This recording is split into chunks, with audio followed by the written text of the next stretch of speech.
Now, as Russia continues to intensify its military offensive on Ukraine, the European Commission has now said that it will bring in a gradual ban on Russian oil imports in retaliation for its war in Ukraine. European Commission President Ursula von der Leyen now presented these latest penalties as part of the sixth package of sanctions against Moscow. The Commission's measures include phasing out supplies of Russian crude oil within 6 months and refined products by the end of 2022. So today we will propose to ban all Russian oil from Europe. This will be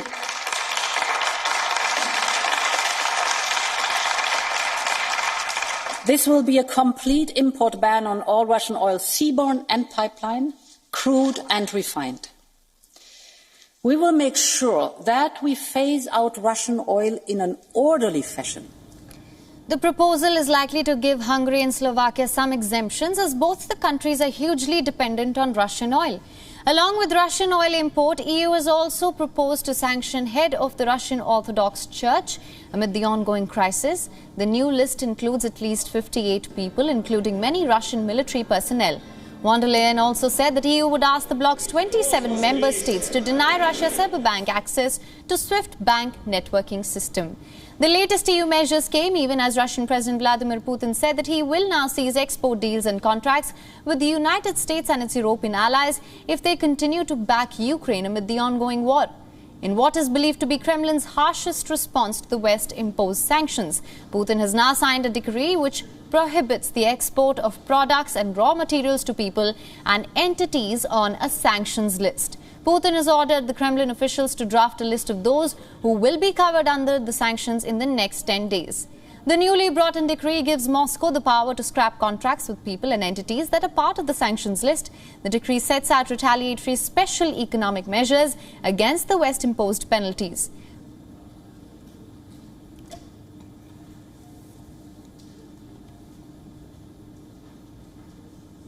And for more on this, WION correspondent Rosie Burchard is joining us live from Brussels. Thank you for joining us. Now, the European Union chief proposed a gradual Russian oil ban. What is the plan of action for the same? Just for more clarity on this, and how do they plan to implement this? You're quite right to ask that, because there are some details that were left out of European Commission President Ursula von der Leyen's announcement. Now, she addressed European lawmakers announcing a ban on Russian oil imports, but as you rightly pointed out, it will be a phased-in embargo, so 6 months for crude oil imports and then until the end of the year for refined oil products. Now, what comes next is that these proposals presented by the European Commission, that's the bloc's executive, headquartered in this building behind me, those proposals will now go to the 27 EU member states. They will hash out the details and debate among themselves, very much behind closed doors.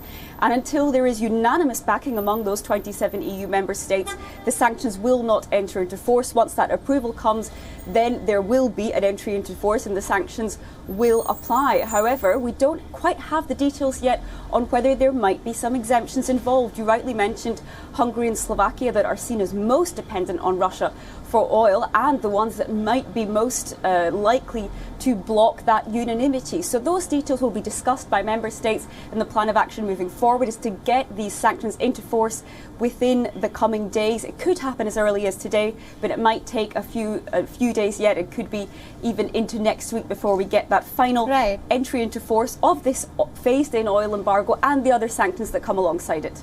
Absolutely. Now, just for more clarity on this, we know retaliation came from the Russian side as well. Russian President Vladimir Putin notified the West that Russia would seize export deals and contracts with the United States and allies if they continue to back Ukraine.